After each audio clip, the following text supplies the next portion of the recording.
नमस्कार दोस्तों। आज हम आपको जो कहानी बताने जा रहे हैं वो एक सच्ची घटना है जिसे शायद आप लोगों ने सुना ही होगा।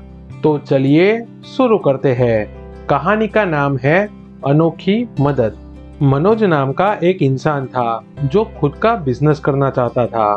अब मनोज के पास तो इतना पैसा था नहीं कि वो खुद का बिजनेस कर सके, इसीलिए उसने बैंक से कर्जा यानी कि बिजनेस लोन लेने का सोचा। मनोज ने बैंक से लोन लेकर बिजनेस तो किया, लेकिन कोरोना के कारण उसका बिजनेस चला नहीं और कुछ ही महीनों में मनोज ने अपना बिजनेस बंद कर दिया। अब बैंक वाले अपने लोन का पैसा वसूलने के लिए मनोज के पीछे पड़ गए।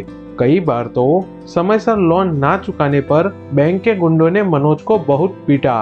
एक दिन मनोज बैंक में जाकर बैंक मैनेजर से मिला और उससे विनती की कि उसे थोड़ी और मोहलत दे दे, लेकिन बैंक मैनेजर ने मनोज की एक ना सुनी और उसे वहां से धक्के मारकर बाहर निकाल दिया।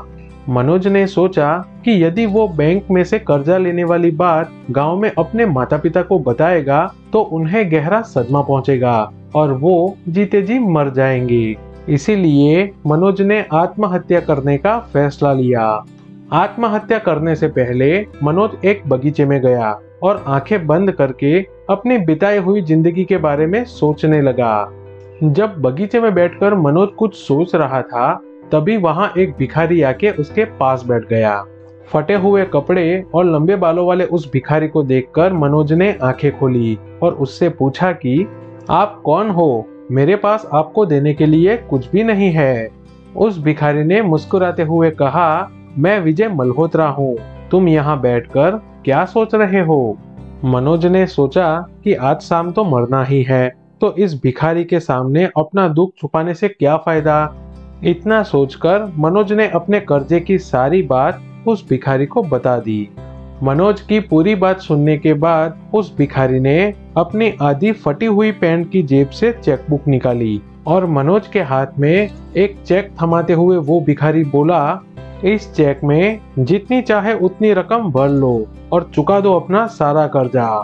मनोज कुछ भी समझे उससे पहले वो भिखारी मनोज को चेक देकर वहां से चला गया।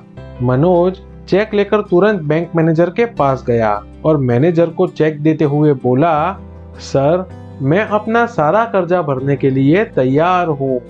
बैंक का मैनेजर मनोज के दिए हुए चेक को देखकर चौंक उठा और अपनी कुर्सी में से खड़ा हो गया। मैनेजर ने मनोज से पूछा, आपको यह चेक किसने दिया? मनोज बोला, मल्होत्रा सर ने दिया है। क्यों? मैनेजर मनोज के पास आकर बोला, मल्होत्रा सर आपको जानते हैं क्या? मनोज ने कहा, हाँ बिल्कुल जानते हैं। मैनेजर तो जैसे खुशी से पागल हो गया और बोला, आपने पहले बता दिया होता कि शहर के सबसे बड़े व्यापारी के साथ आपकी पहचान है तो मैं आपको इतना परेशान नहीं करता सर। मुझे मेरी गलतियों के लिए माफ कर दीजिए। मैं आपको लोन चुकाने के लिए जितनी चाहे उतनी मोहलत देने के लिए तैयार हूँ। इतना ही नहीं, यदि आप चाहे तो हमारे बैंक से आप और भी लोन ले सकते हैं। इतना बोल के बैंक मैनेजर ने मनोज को चेक वापस कर दिया। मनोज को यह सब एक सपने की तरह लग रहा था। शहर के सबसे बड़े व्यापारी विजय मल्होत्रा को धन्यवाद बोलने के लिए मनोज उनके बंगले पर गया।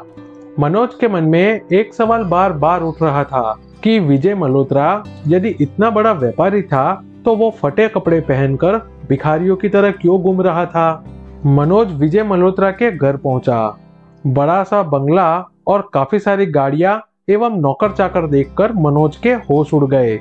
गेट पे खड़े सिक्योरिटी गार्ड ने मनोज से पूछा कि कहाँ जाना है, तो मनोज ने उसे पूरी बात बताई। सिक्योरिटी गार्ड मनोज को विजय मल्होत्रा के पास ले गया तो मनोज चौंक उठा, क्योंकि यह वो विजय मल्होत्रा नहीं था जिसे मनोज मिला था। मनोज ने विजय मल्होत्रा को चेक दिखाते हुए पूछा, सर क्या यह आपका चेक है? विजय ने चेक देखकर मनोज से कहा, हाँ यह मेरा चेक है, लेकिन यह तुम्हारे पास कैसे आया? मनोज ने विजय को पूरी सच्चाई बताई। पूरी बात सुनकर विजय बोला, मैं समझ गया। दरअसल तुमको जिसने यह चेक दिया था वो मेरा छोटा भाई जय मल्होत्रा था। पापा की मृत्यु का गहरा सदमा जय को ऐसा लगा है कि वो पागल हो गया है। पापा की तरह छोटे भाई को भी दान करने का बहुत शौक था, इसीलिए वो जब भी घर से भागता है बैंक की चेकबुक लेके भागता है। और इतना ही नहीं, बल्कि जो भी उसे मिले उसे एक ब्लैंक चेक दे देता है और कहता है कि जितनी रकम भरनी हो उतनी भर दो।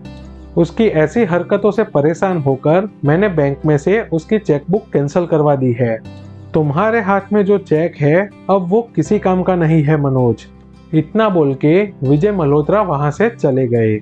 कहानी का बोध, आत्महत्या किसी भी समस्या का उपाय नहीं है, क्योंकि भगवान जिंदा इंसानों की मदद करते हैं, मुर्दों की नहीं। यदि आपको हमारा यह वीडियो अच्छा लगा है तो हमारी चैनल को सब्सक्राइब कीजिए। जय श्री राम।